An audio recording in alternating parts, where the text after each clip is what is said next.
Robert! Robert! Oui, voilà, une seconde. Qu'y a-t-il? Il y a que la route, ce maudit fauteuil est encore bloqué. Où est Berthe? Dans le jardin, en train d'aider Julien. Oh, à quoi faire, de la chaise longue? Écoute, sois pas toujours injuste, tu veux. Nous avons bien de la chance de les avoir. La chance, pour moi, ce serait d'avoir un fauteuil qui roulerait normalement. Seulement ça, bien sûr, tu t'en fiches éperdument. Il y a plus de 15 jours que je t'ai remis le catalogue. C'est pas de ma faute. Je ne veux pas choisir sur le catalogue, je te l'ai déjà dit. Ben oui, mais seulement tu ne veux pas non plus aller à Paris. Alors attends que le démonstrateur veuille bien se déranger, puis cesse de récriminer tout le temps. C'est assommante à la fin. Oh, tu as raison, pardonne-moi, tu es si bon. Il y a si longtemps que je t'assomme, n'est-ce pas? Et pousse-moi jusqu'au salon.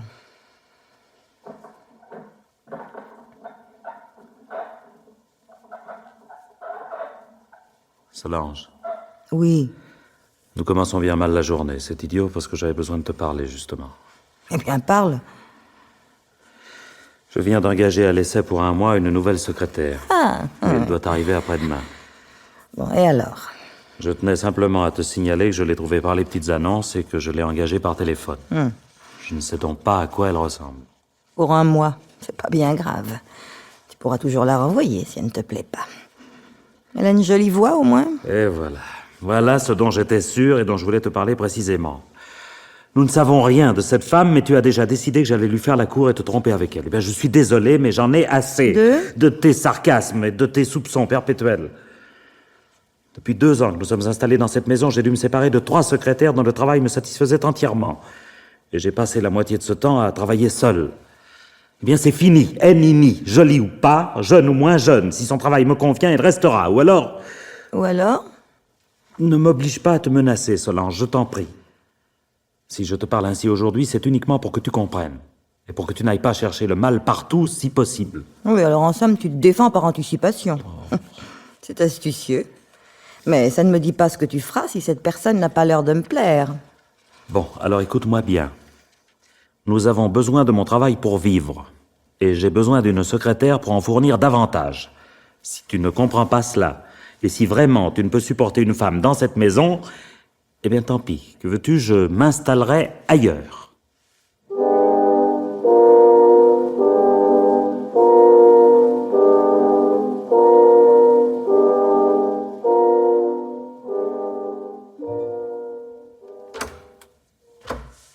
Et voilà, vous êtes chez vous.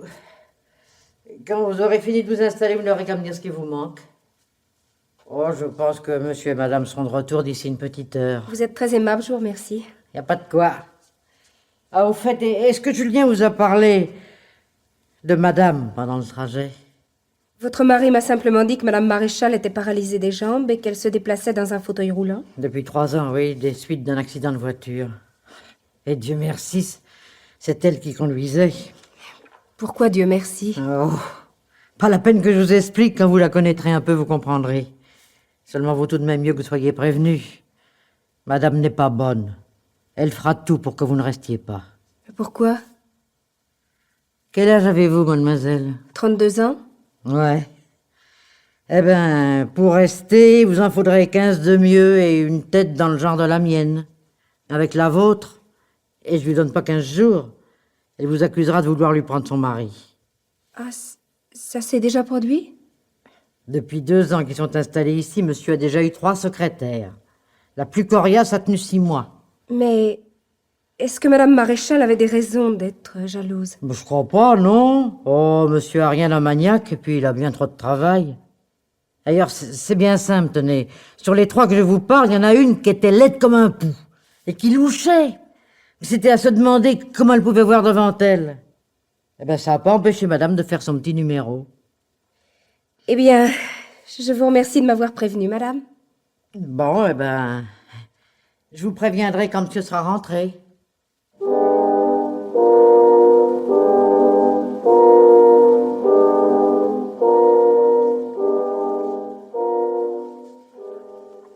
Cigarette?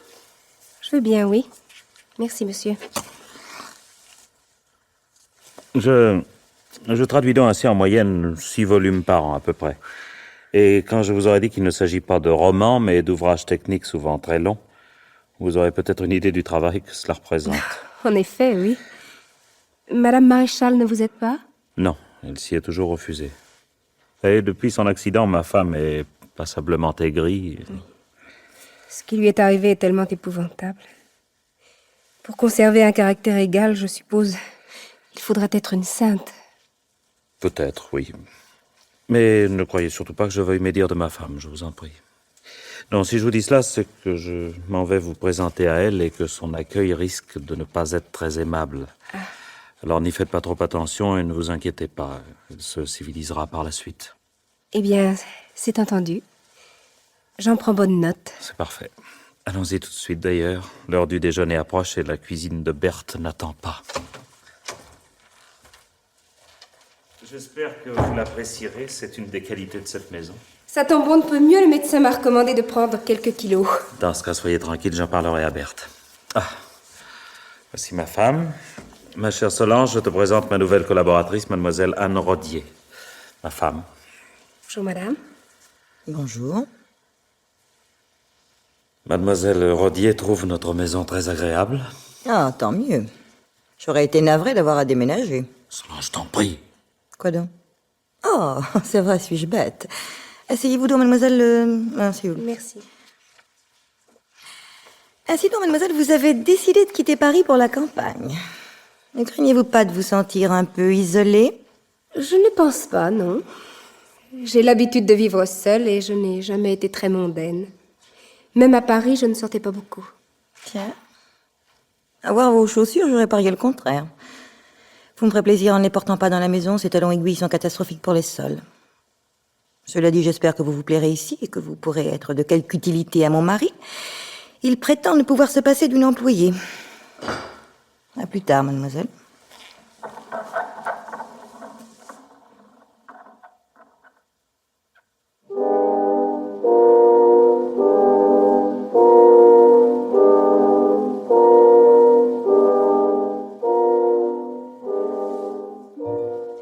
Ah, dans un sens, elle a pas tellement tort, la patronne, tu sais.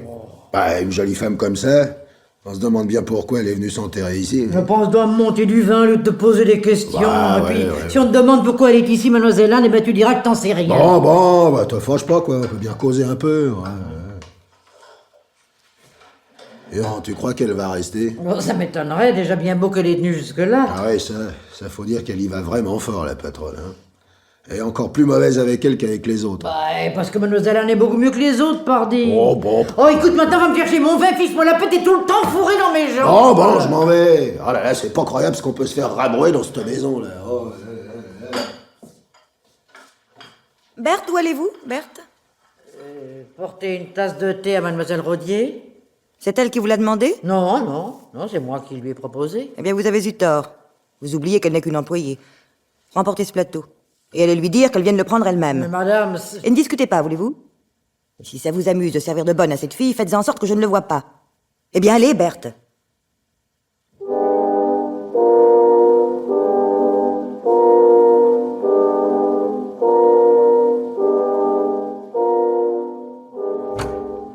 Ah, cette fois, je vous y prends, mademoiselle Rodier. Je croyais vous avoir interdit de travailler le soir. Je ne faisais que m'occuper un peu en vous attendant, monsieur Maréchal. Vous avez fait bon voyage? Excellent, merci. Mais pourquoi m'attendiez-vous? Vous avez à me parler? Oui. Je voulais vous rappeler que mon mois d'essai se termine après-demain. Oui, je sais. Et je devine ce que vous allez me dire. Le travail vous intéresse, la maison vous plaît bien, mais ma femme est franchement impossible. C'est ça, n'est-ce pas? Je ne vous l'aurais peut-être pas dit aussi brutalement, mais enfin... C'est assez ça, oui. Eh oui. J'ai souvent admiré votre patience et votre tact en face de ma femme. D'autant que je me suis toujours montré parfaitement lâche et n'ai jamais fait mine de vouloir prendre votre parti. Ça ne vous a pas surprise? Oh, mon Dieu, Madame Maréchal est infirme Et elle en profite singulièrement. Oh, quelquefois, oui, un peu. Vous êtes indulgente. Mais passons. Si j'ai laissé faire ma femme et si je n'ai pas essayé de mettre un frein à son hostilité envers vous, c'était pour voir jusqu'où elle irait, et afin de me donner des armes. Des armes? Oui, enfin, disons des arguments, si vous préférez. Je sais que depuis un mois, elle n'a pas manqué une occasion de vous humilier. Je comprends parfaitement que vous n'ayez pas envie de rester. Mais néanmoins, et parce que cela va changer, je vous demande de patienter encore un peu.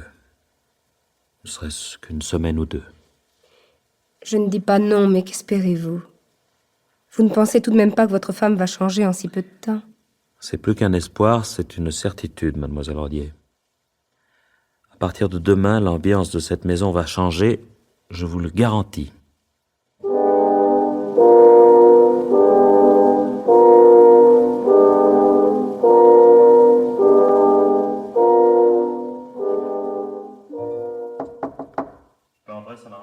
Oui, entre. Bonsoir. Bonsoir. Je ne te dérange pas? Non.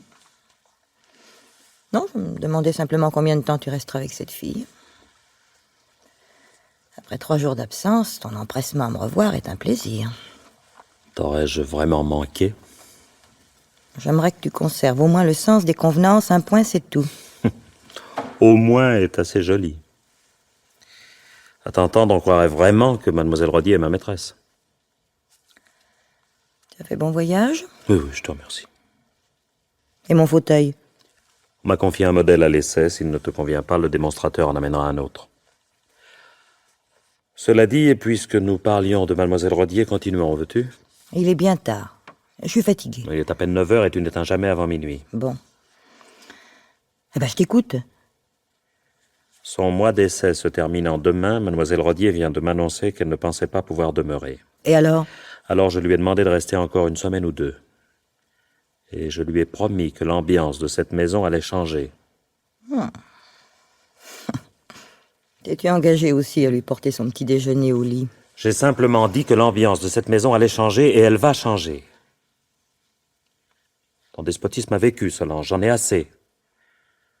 Tu l'avais d'ailleurs déjà laissé entendre il y a un mois. J'avais pris les devants, ça, c'est vrai. Tu n'as jamais eu bon caractère et ton esprit tyrannique ne date pas d'hier. Ton infirmité est une chose terrible, j'en conviens, mais nul n'en est responsable. Et souviens-toi tout de même qu'il y a 3 ans, peu avant ton accident, tu étais sur le point de me quitter. Ah, je m'attendais à ce rappel. On prétend pardonner, on feint d'oublier, mais la rancœur s'accumule. Il est inutile de rechercher une dispute, je ne m'y prêterai pas. Je suis simplement venu t'annoncer que dorénavant, je ne supporterai plus ta méchanceté. J'ai besoin de mademoiselle Rodier pour mon travail et j'entends la garder. Tu me feras donc le plaisir désormais d'observer à son égard une attitude parfaitement neutre et courtoise. Et si je n'y parvenais pas? Ce serait alors très simple. Je trouverai un petit appartement dans Paris. Je m'y installerai pour travailler. Je t'enverrai de quoi vivre. Et je te ferai une petite visite de temps à autre. Voilà, maintenant je te laisse réfléchir. Bonsoir.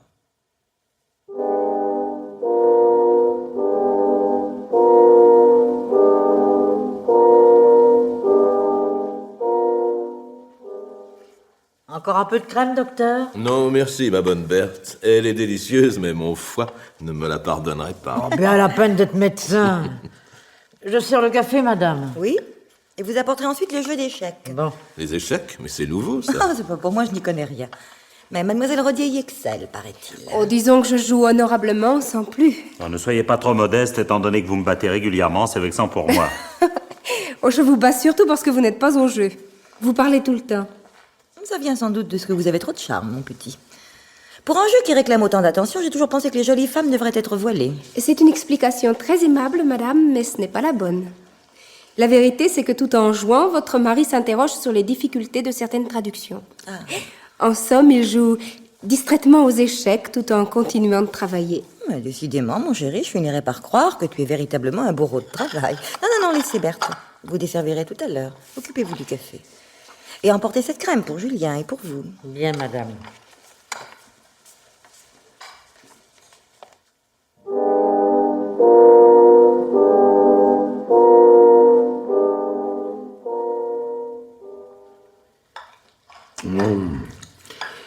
Il est fameux ton gratin, tu sais.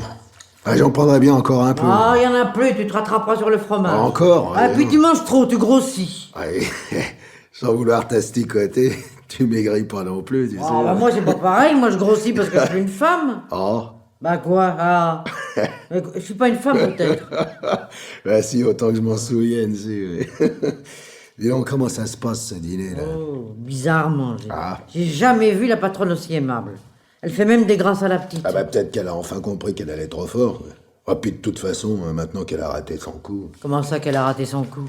Bah, elle a fait ce qu'elle a pu pour dégoûter la petite pendant son mois d'essai, quoi. Alors du moment qu'elle a pas réussi et que la petite reste quand même, c'est plus la peine. Oh, justement, ça lui ressemble pas du tout d'abandonner comme ça. Hein. Elle mijoterait quelque chose que ça ne m'étonnerait pas autrement. Mais qu'est-ce que tu veux qu'elle mijote? Si le patron a décidé de plus se laisser faire, et elle y peut pas grand-chose, finalement. Oh, ouais, mais n'empêche que ça m'inquiète de la voir tout d'un coup aimable et souriante. Oh. Et d'ailleurs, c'est bien simple. Ça lui va pas du tout.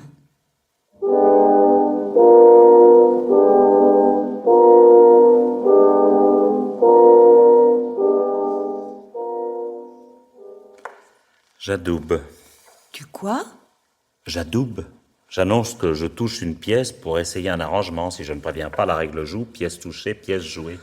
C'est décidément trop strict pour moi. Venez, docteur. Poussez-moi jusqu'au petit salon, voulez-vous? Et laissons-les jouer tranquillement. À tout à l'heure. Vous viendrez nous dire qui a gagné. Est-ce que vous avez lu le dernier livre de Simon, docteur? Hélas, c'est à peine si j'ai le temps de lire quelques revues médicales pour me tenir au courant. Il est bon? Excellent. Fermez la porte et menez-moi jusque devant la petite table, voulez-vous? Là, merci.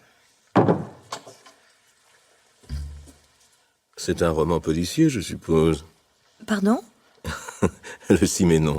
Pardonnez-moi, je n'y pensais déjà plus. J'ai dit cela pour meubler un peu, mais en fait, j'ai à vous parler de bien autre chose que de littérature, docteur. Ah? Oui. Vous me paraissez soucieuse tout à coup. Rien de grave, j'espère. Je ne sais pas. Je crains que si. De quoi s'agit-il? De mon mari et de mademoiselle Rodier. Je ne comprends pas, vous ne voulez pas dire que... Oui, si, justement. Vous n'avez rien remarqué? Très franchement, non. Ils paraissent bien s'entendre, sans plus. Oh, ils sont habiles et ils ont du tact, c'est vrai. Mais mon mari se renferme de plus en plus et j'ai peur. De ses réactions. Il ne s'agit pas d'une simple aventure, je le sais. Pour lui, c'est très grave. D'ailleurs, il a déjà menacé de m'abandonner. Pas sérieusement, Mais oui. si, très sérieusement. Et puis, brusquement, à quelque temps de là, il a changé d'attitude et nos rapports se sont améliorés. Ah, vous voyez bien. Mais quoi? Qu'est-ce que je vois? Il a pu vous menacer de partir dans un moment de colère, mais il n'en pensait pas un mot. Il y pensait si bien qu'il avait commencé à rechercher un appartement dans Paris. Mais c'est alors que les difficultés lui sont apparues, précisément. Des difficultés qu'il n'a pas eu le courage d'affronter, j'en suis certaine. Par exemple? Eh bien, il y a tout d'abord le divorce. En admettant même que je le lui accorde. Cela demandera du temps et lui coûtera fort cher. Étant donné que je suis infirme et qu'il n'a pas l'ombre d'un reproche à me faire, il risque d'avoir à me payer une assez forte pension. S'il en arrivait à vous abandonner, j'avoue que ce serait la moindre des choses. La moindre des choses, peut-être. Mais pas pour lui. Car c'est précisément sur quoi il vient buter. Nous sommes mariés en communauté, nous avons tout investi dans cette maison et dans son installation. Il peut donc divorcer, mais il n'aura jamais les moyens de se remarier et d'entretenir une femme décemment. Alors? Eh bien alors il y a renoncé, mais il n'accepte pas. Et c'est pourquoi j'ai peur. Il n'en a peut-être pas l'air, il dissimule très bien, mais je le crois parfaitement capable de mettre fin à 6 jours. Pas votre mari, voyons. Mais C'est impossible. Si, croyez-moi, je le connais bien. Et c'est pourquoi j'ai décidé de m'effacer. De vous effacer. Je ne veux plus que Robert se sacrifie pour moi.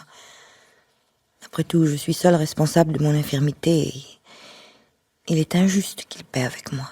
Mais... Non, je vous en prie, laissez-moi finir. Si je vous parle de tout cela, c'est que vous êtes mon seul ami et parce que je vais avoir besoin que vous m'aidiez. Je voudrais trouver une maison de repos confortable, une maison où je puisse m'organiser une vie possible en compagnie d'autres infirmes. Mais vous n'y pensez pas, voyons. Vous ne vous rendez pas compte? Si, très bien. J'y ai beaucoup réfléchi, voyez-vous. Mais je suis arrivée à la conclusion qu'il vaut peut-être mieux vivre un peu au ralenti, certes, mais dans un milieu où l'on ne soit pas diminué. Et de cette façon, Robert pourra se remarier et demeurer ici.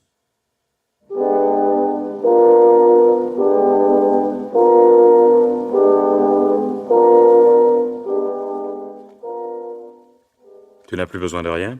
Non, je te remercie. Bon. Charmante soirée, n'est-ce pas? Oui. Tu n'as pas l'air très enthousiaste. Pourquoi le serais-je? Tu as passé la soirée à bavarder avec le docteur, j'ai joué aux échecs. C'est peut-être charmant, mais il n'y a pas de quoi s'enthousiasmer outre mesure. Moi qui croyais te faire plaisir. Oh, écoute, n'exagère pas, tu veux. Mademoiselle Rodier et moi, nous pouvons jouer aux échecs tous les soirs. Une fois que nous avions quelqu'un, il eût été plus logique de passer la soirée à 4. Seulement, oh, puis... quoi bon discuter, il est minuit passé, je te laisse. Non, pourquoi? S'il s'agit de cette soirée, mieux vaut en parler tout de suite. Mais il s'agit de ton attitude en général. Depuis que je t'ai demandé de mettre un frein à ton hostilité, tu exagères singulièrement dans l'autre sens. Mon chéri par-ci, ma chère amie par-là. Qu'est-ce que tu espères, au juste, hein? Qui veux-tu tromper? Mais je ne veux tromper personne. Oh. À moins que ce ne soit tout le monde. Ce qui signifie? Rien. Je fais du paradoxe pour m'amuser. C'est Ouais. tout. Je ne sais pas ce que tu mijotes, mais je t'aime mieux ainsi. Tant qu'à faire la guerre, je la préfère ouverte. La guerre. Lequel de nous deux a décidé d'abandonner l'autre? Toi ou moi? Non, je t'ai menacé de partir si tu ne me laissais pas travailler en paix, c'est tout. Ah oui, bien sûr.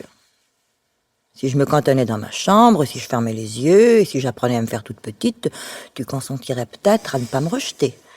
C'est bien ça, n'est-ce pas? Oh, écoute, Solange, je suis pas en colère et j'ai pas l'intention de te blesser, mais très sérieusement, tu devrais voir un psychiatre. Ah bon, je vois. Tu as décidé de me faire enfermer, en somme. C'est pas si bête, après tout. Oh, écoute, Solange, Oui? mais non, j'ai pas l'intention de t'abandonner, ni moins encore de te faire enfermer, mais franchement, c'est plus possible, quoi. Il faut, tu entends? Il faut que tu mettes un frein à ton imagination maladive. Ah, mon imagination. Parce que tu n'es pas amoureux d'elle, peut-être. Non, je ne suis pas amoureux d'elle. Seulement, rassure-toi, tu es en train de tout faire pour que je le devienne. Ah, et maintenant, bonsoir. Mais non, attends. Viens là. Mais à quoi bon? Mais viens, je t'en prie. Oh, je suis jalouse, Robert, et souvent tyrannique, c'est vrai. Mais j'ai beaucoup réfléchi depuis quelque temps. Et j'ai décidé de changer, vraiment. Ah, et tu commences quand?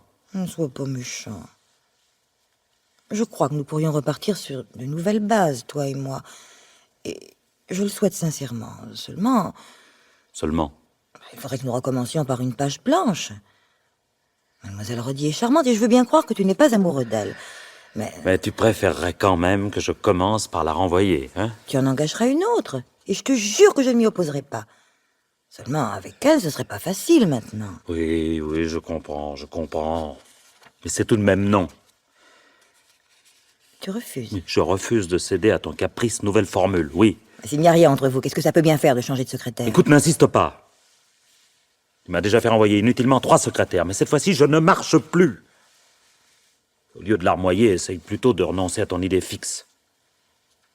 C'est ton dernier mot. Ah, sur ce sujet, oui, certainement. Tant pis. Tant pis, mais je te préviens, Robert. Cette fille ne sera pas pour toi. Jamais. C'est plus que probable, mais que cela ne t'empêche pas de suivre mon conseil. Tu devrais te faire soigner, ma pauvre Solange.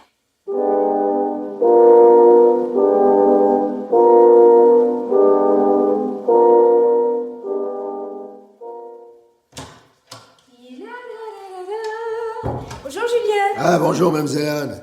Bien dormi? Oui, mais pas assez. La nuit était si belle que j'en ai passé une partie à ma fenêtre. Dommage que ça ne soit plus de mon âge. Je serais venu vous donner la sérénade. Ça vous arrivait autrefois? Non. Et je crois que Berthe aurait pas aimé ça. Même à 20 ans, elle était déjà pas romantique pour dessous, vous savez. Alors, je vous sers une tasse de café? Oh, volontiers, oui. J'ai déjà pris mon petit déjeuner, mais je ne sais pas résister au café. Pourquoi résister? Vous savez, dans la vie, il faut toujours... Bien. Hein? Ah, vous êtes là, mademoiselle Anne. Est-ce que le téléphone est toujours en dérangement? Ouais, rien à faire, ça répond pas. Je viens encore d'essayer, il y a pas 3 minutes. Alors prends la voiture et va chercher le docteur Lestrin. Bah quoi, qu'est-ce qui se passe? La patronne est malade? Non. J'ai comme qui dirait l'impression qu'elle est morte.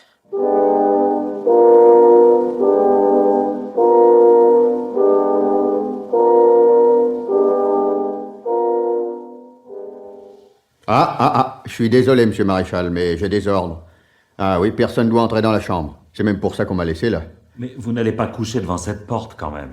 Ça, je sais pas, mais j'espère bien que non. Hein. Le brigadier m'a dit qu'on allait venir pour prendre les pièces à conviction et qu'après, je pourrais vous laisser. Les pièces à conviction? Oui, enfin, il y a des trucs à prendre, quoi. Ça, c'est tout ce que je sais. Et puis aussi qu'on attend les résultats d'autopsie, bien sûr. Docteur Lestrin dit que votre dame se portait comme un charme, hein, et que ça peut pas être une mort naturelle. Même s'il a raison, ça ne veut pas dire qu'il s'agisse d'un crime. Les accidents, ça existe, et puis le suicide aussi. Ouais, on se suicide pas sans écrire un mot, quand même. Ou alors, c'est rare. Ouais, autrement dit, votre conviction est faite. Ma conviction?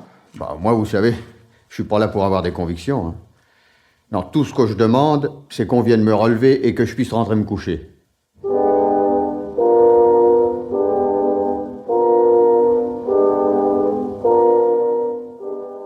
Asseyez-vous, mademoiselle, je vous en prie. Merci. Avant tout, mademoiselle Rodier, et pour être franc, je vous avoue que j'ai failli ne pas vous recevoir. Car cette affaire est très grave, et je risque d'en être le principal témoin. Ne soyez pas si modeste. Vous êtes plus qu'un témoin, docteur. Sans vous, il n'y aurait pas d'affaire du tout. Sans doute eussiez-vous préféré que je délivre le permis d'inhumer. Vous avez fait votre devoir de médecin, c'est entendu. Mais vous n'aviez pas le droit d'émettre des conclusions. Les résultats de l'autopsie ne sont pas encore connus et l'on traite déjà Robert Maréchal comme un assassin. Un peu plus tôt, un peu plus tard. C'est bien ça, alors. Vous l'accusez ouvertement. Ainsi que vous venez de le remarquer vous-même, mademoiselle, j'ai fait mon devoir de médecin. Pour le reste, ce n'est pas moi qui mène l'enquête et je n'accuse personne. Cela dit, et puisque ma conviction semble vous intéresser, la voici. Je suis persuadé que Maréchal a tué sa femme. Et j'espère bien qu'il sera condamné pour cela. Mais enfin, mais c'est aberrant! Pourquoi? Pourquoi l'aurait-il tué? J'ignore si vous êtes aussi naïve que vous en avez l'air, mademoiselle, mais il est assez piquant que ce soit vous qui me posiez cette question. Comment? Non, mais enfin, vous ne parlez pas sérieusement, vous ne pensez tout de même pas que... Que l'on puisse tuer pour vous?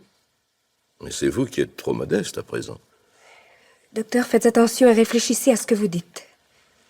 Il y a 6 semaines à peine, je ne connaissais même pas Monsieur Maréchal. Oh, je ne pense pas qu'il faille si longtemps pour apprécier vos qualités, mademoiselle. Cela dit, rassurez-vous, je ne crois pas non plus que vous ayez été sa complice. Et je veux bien admettre que vous ignorez tout. À condition que vous n'insistiez pas trop, toutefois. Que je n'insiste pas? Je vous le répète, je suis un témoin capital. En essayant de m'influencer, pour ne pas dire de me circonvenir, vous risqueriez de vous mettre dans une fâcheuse situation. Oui, je vois. En somme, vous me demandez de rester bien tranquille pendant que vous accablerez Monsieur Maréchal. Je ne fais que vous donner un conseil, mademoiselle. Et je vous affirme qu'il est excellent.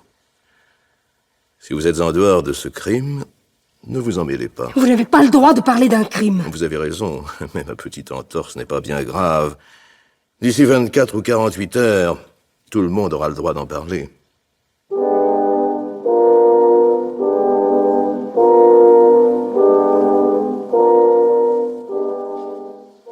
Écoutez, Anne. Non, je vous en prie, faites attention. Si quelqu'un vous entendait m'appeler ainsi...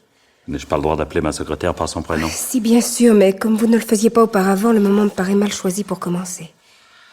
Très bien, mademoiselle Rodier.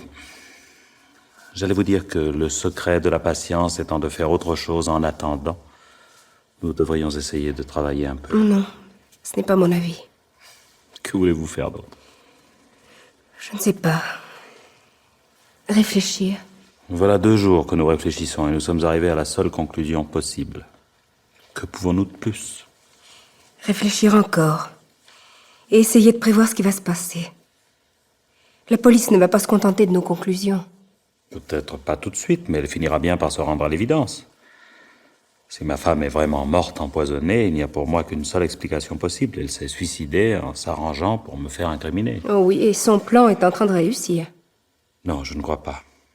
Une autopsie a été ordonnée, bon. Et dès l'instant où on pense à un crime, je suis forcément le premier suspect. Mais pour accuser quelqu'un d'assassinat, il en faut tout de même davantage, Dieu merci. Et le docteur Lestrin, qu'en faites-vous? Que savons-nous de son rôle dans tout ça? Pourquoi vous accuse-t-il? Il vous l'a dit assez clairement, je crois. Il pense que vous êtes ma maîtresse et que, pour vous, je me suis débarrassé de ma femme. Comme il est honnête homme et qu'il aimait bien Solange, sa réaction s'explique parfaitement. Oh non, justement. Sa réaction n'est pas simplement celle d'un homme qui a fait son devoir. Il y met trop de hargne et d'acharnement. On dirait que la seule idée de vous voir accusé le réjouit. Oui. Mais cela vient peut-être de ce que je... Qu'est-ce qu'il y a, Berthe? Ah, c'est encore un policier, mais en civil cette fois. Et puis... Oui. Commissaire Sauguet, police judiciaire. Bonjour, monsieur Maréchal. Bonjour, commissaire. Entrez, je vous en prie. Mademoiselle Rodier, ma secrétaire. Mademoiselle. Monsieur? Vous pouvez nous laisser, Berthe. Merci. Pourquoi je vous gêne? Non, vous pouvez rester un instant, madame. Ah. J'aurais besoin de parler seul à seul avec monsieur Maréchal, mais ce que j'ai à dire tout d'abord n'a rien de secret. Ça m'évitera de me répéter par la suite. Ah bah, vous voyez bien. Bon, si vous voulez vous asseoir, commissaire. Merci, monsieur. À la suite de l'autopsie qui a été pratiquée, le parquet vient de décider l'ouverture d'une enquête, monsieur Maréchal. Car votre femme est morte empoisonnée. Ah. Ça n'a pas l'air de vous surprendre beaucoup. C'est-à-dire que pour la surprise, vous arrivez un peu tard. Il y a 2 jours, ici même, un gendarme essayait déjà de me faire avouer que j'avais empoisonné ma femme. Oui, je sais. Je sais que toute la discrétion voulue n'a pas été observée. Croyez que je le regrette. Et soyez également persuadés que j'arrive ici sans idée préconçue. Vous m'envoyez très heureux. Je vais vous demander de vous retirer maintenant, mesdames. Je vous verrai un peu plus tard. Ah, c'est tout ce que vous aviez à nous dire? Pour l'instant, oui. Ah bon. Eh ben tout à l'heure alors. Venez, mademoiselle Anne. Je viens.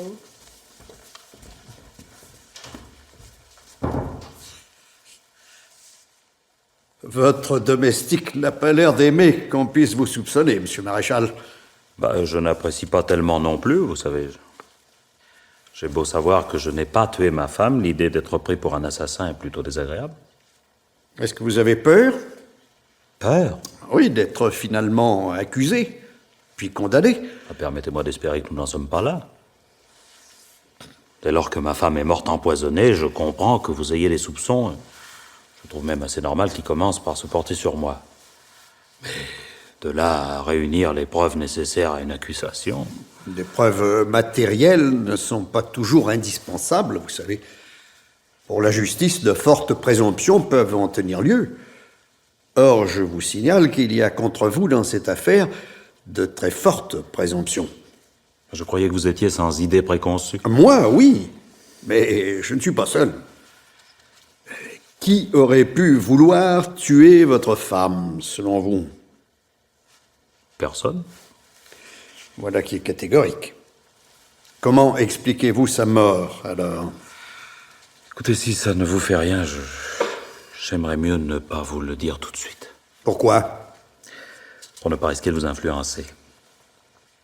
Si vous pouviez arriver seul à la même conclusion que moi, je pense qu'elle aurait davantage de poids.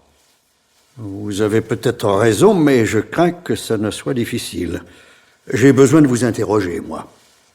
Et d'ailleurs, les possibilités ne sont pas tellement nombreuses, puisque vous ne croyez pas au crime, et qu'un accident est impossible, il ne reste que le suicide. Non, vous permettez. Pourquoi dites-vous qu'un accident est impossible? Parce qu'il est effectivement impossible d'avaler accidentellement 1 gramme de cyanure pur, monsieur Maréchal. Aucun médicament ne contient pareille dose.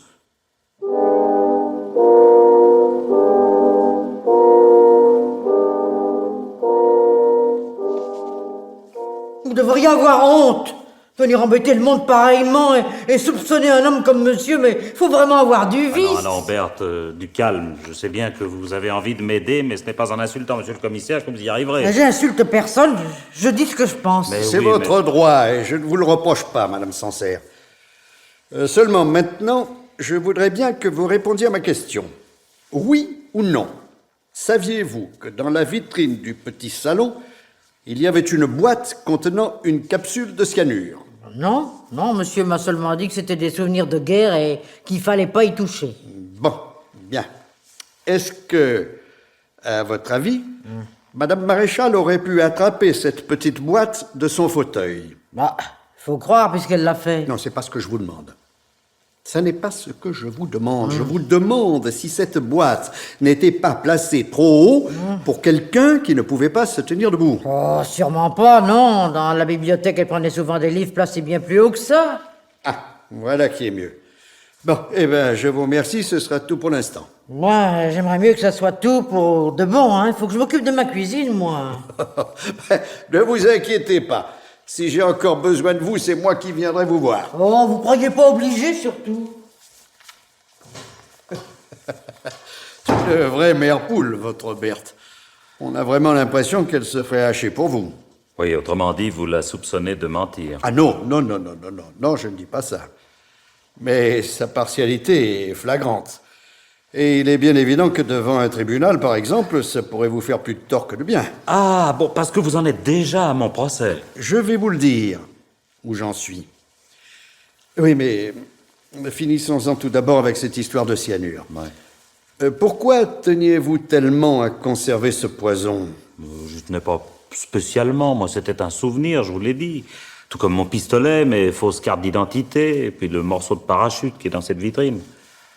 Oui, c'est peut-être un peu péril de conserver tout ça, je vous l'accorde, mais quand on a vécu les événements auxquels ils se rattachent, ces objets prennent tout de même une certaine valeur. Oui, je sais. On m'a aussi jeté d'un avion un jour au-dessus de la France occupée. Bon. Seulement, ce qui m'étonne, voyez-vous, c'est que vous n'ayez pas songé à vous débarrasser de ce poison après l'accident de votre femme. Se retrouvant infirme, Oui. elle a dû forcément passer par des états dépressifs. Et l'existence de cette capsule pouvait représenter pour elle une dangereuse tentation. Ouais. Oui, c'est possible. Mais ça, je n'y avais vraiment pas pensé. Puis d'ailleurs, ça va sans doute vous sembler paradoxal, surtout aujourd'hui, mais je ne crois pas que ma femme m'ait jamais songé à se suicider. À cause de son infirmité, je veux dire. Oui, je comprends. Vous voulez dire que si elle l'a fait, c'est uniquement et tout exprès pour vous perdre. Je pense qu'elle en était capable et que c'est ce qu'elle a fait. Oui. Oui. Ça représenterait une somme de haine extraordinaire. Et pourtant, je suis tenté de vous croire, monsieur Maréchal. Malheureusement, j'ai bien peur qu'en se tuant, elle ne vous ait contré d'avance. Comment ça? Réfléchissez avec moi, voulez-vous? Avec les éléments matériels dont nous disposons, et il y a maintenant fort peu de chances pour que nous en trouvions d'autres, 2 thèses sont également possibles. Votre femme a pu se suicider, mais vous avez tout aussi bien pu la tuer. Nous sommes d'accord? Si vous voulez, oui. Bon. C'est donc votre parole contre la sienne. Malheureusement, elle est morte. Et elle est morte empoisonnée. D'autre part, elle s'est assurée très habilement le concours involontaire du docteur Lestrin. Un adversaire d'autant plus dangereux qu'il est sincère et honnête. Sincère et honnête, oui, ça je ne dis pas, mais convenez qu'il y met une certaine complaisance. Mettez-vous à sa place. Il est persuadé que vous avez empoisonné votre femme pour filer le parfait amour avec mademoiselle Rodier. Avouez qu'il y a de quoi s'indigner, tout de même. Admettons. Il est sincère, honnête, et il me croit coupable. Mais rien que dans cette maison, monsieur le commissaire, vous trouverez 3 personnes également sincères et honnêtes qui me tiennent pour innocent. Alors, nous nous retrouvons à peu près à égalité. Bon. Avec cette différence que c'est votre femme qui attaque et qui vous oblige à vous défendre. Oui. Et parce qu'elle est morte, elle n'a pas pu mentir. Mais bien sûr que si, elle a pu mentir. Malheureusement, vous ne pourrez plus jamais le lui faire avouer. Et c'est là toute sa force.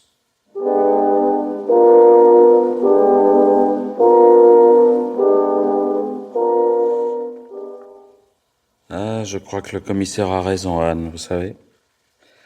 L'astuce de ma femme, c'est de ne m'avoir pas accusé elle-même. Si elle avait écrit à la police ou laissé une lettre, on aurait cru plus volontiers à une machination. Et en se servant du docteur Lestrin, et probablement à son insu d'ailleurs, elle a eu un trait de génie. Mais enfin, qu'a-t-elle bien pu lui dire pour qu'il soutienne ainsi qu'il n'y a pas de machination possible? Il faudra bien qu'il le dise tout de même. Il le dira, mais aux assises, pas avant. Et au juge d'instruction? Il a dû lui parler, évidemment. Et s'il décide de m'inculper, ça voudra dire que la déposition du docteur est écrasante pour moi. Ah oui, forcément, puisqu'ils n'ont pratiquement rien d'autre. Rien d'autre, ça c'est beaucoup dire. S'ils soutiennent que j'ai introduit le cyanure dans un cachet de somnifère, par exemple, il y a mes empreintes sur la boîte. En fait, ça ne prouve rien, mais on peut s'en servir pour impressionner le jury. Et d'autre part, le cyanure m'appartenait, alors. Puis enfin, et surtout, il y a vous. Alors là, faites-moi confiance. Je saurai les convaincre. Très sincèrement, j'en doute. Vous pourrez bien leur crier qu'il n'y a jamais rien eu entre nous, ils ne vous croiront pas. Ils ne croiront jamais que j'ai pu vivre sous le même toit que vous sans vous désirer. Et cela tout simplement parce que vous êtes très désirable, Anne. Taisez-vous, je vous en prie. Oui, c'est pas le moment de vous dire cela, je sais, mais surtout pour la première fois. Mais qui sait si je pourrais encore vous le dire demain. Oh, ne parlez pas ainsi, voyons. Oh non, je ne peux pas croire que... Eh bien, Berthe, et ce thé? Ah, il est bien question de thé. Hein. Là, le commissaire qui arrive avec 2 gendarmes. Aïe, aïe, aïe, aïe, c'est mauvais signe, ça. Qu'est-ce que je fais? Vous le faites entrer, puis vous mettez une tasse de plus. Le commissaire Sauguet est un homme civilisé. Oh, civilisé, civilisé. Il vous enverrait bien poliment à l'échafaud, oui? Vous pensez vraiment qu'il vient vous arrêter? Avec 2 gendarmes, si, j'en ai peur.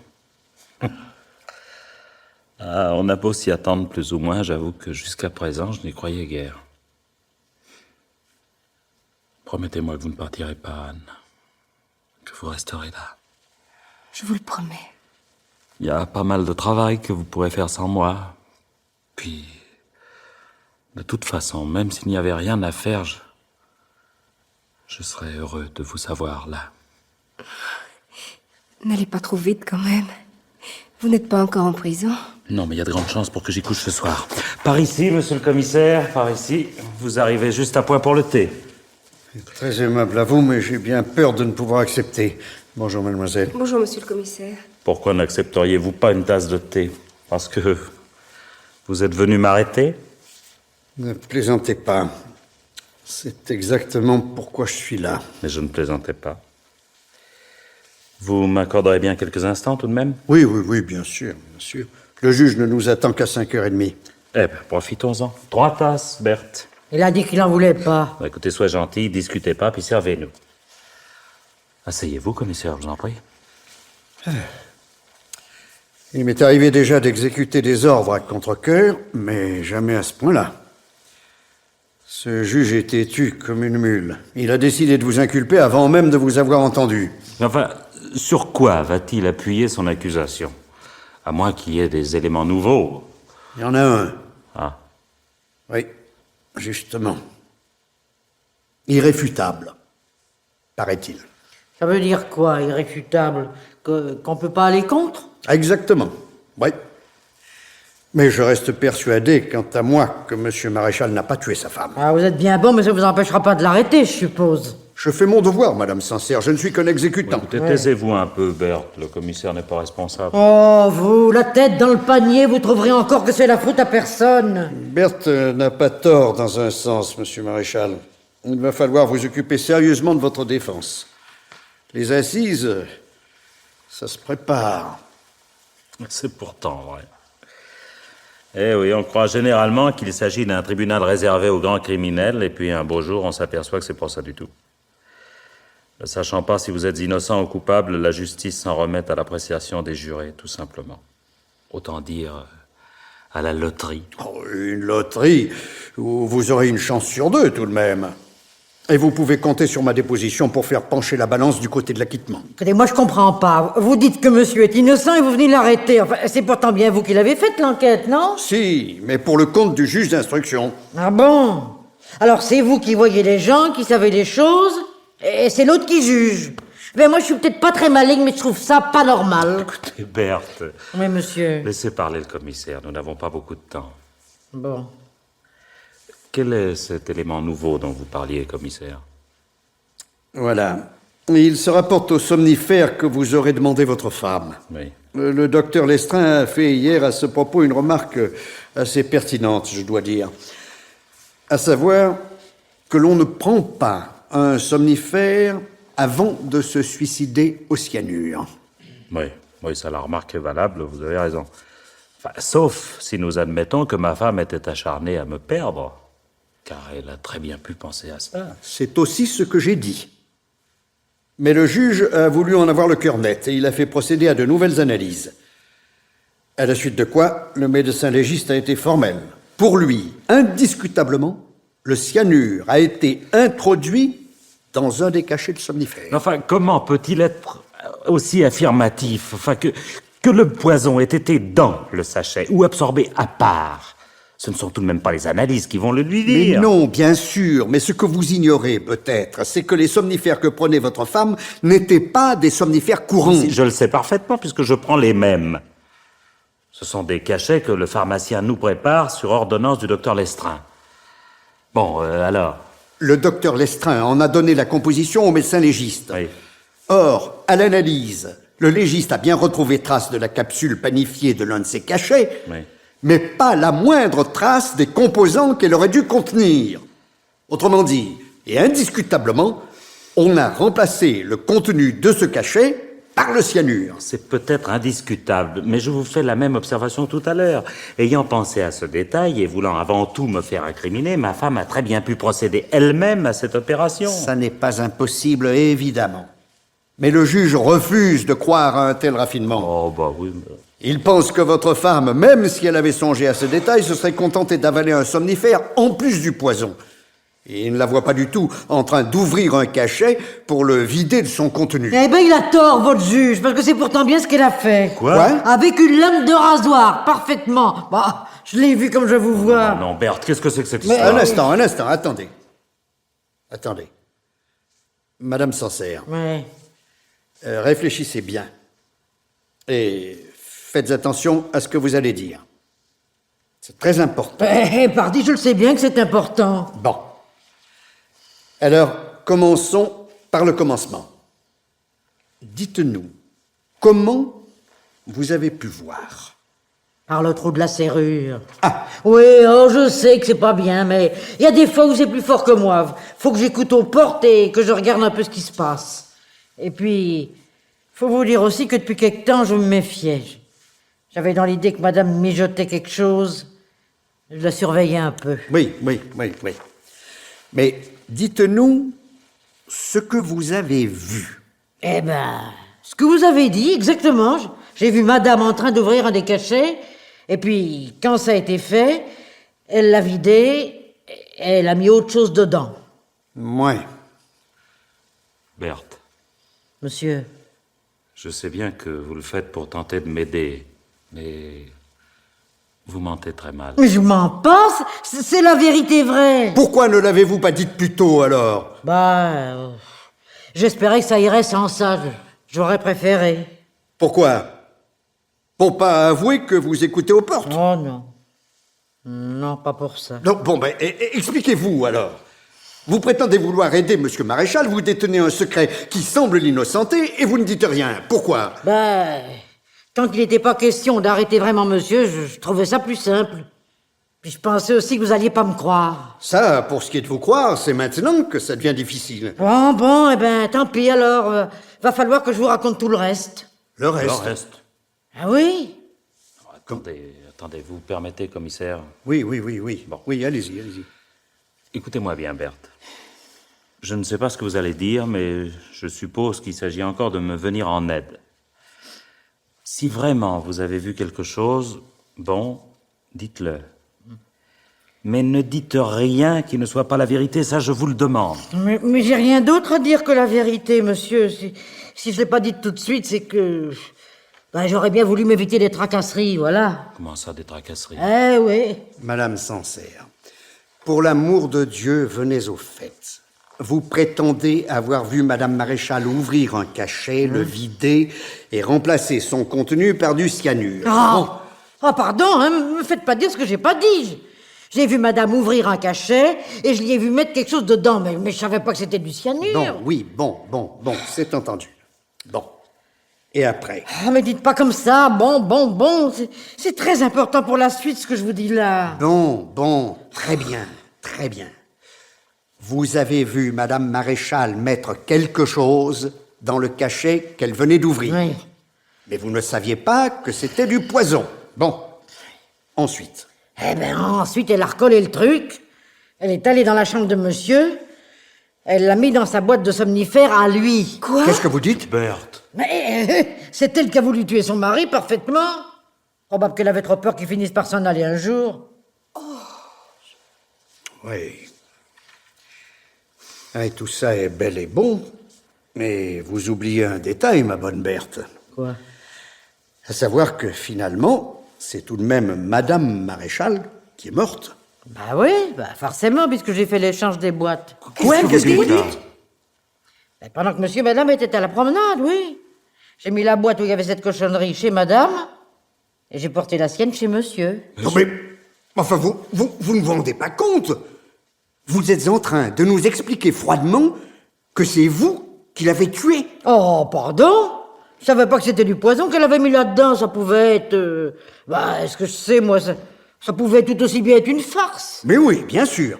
Madame Maréchal était tellement farceuse, n'est-ce pas? Oh, sur le moment, j'ai pas cherché si loin.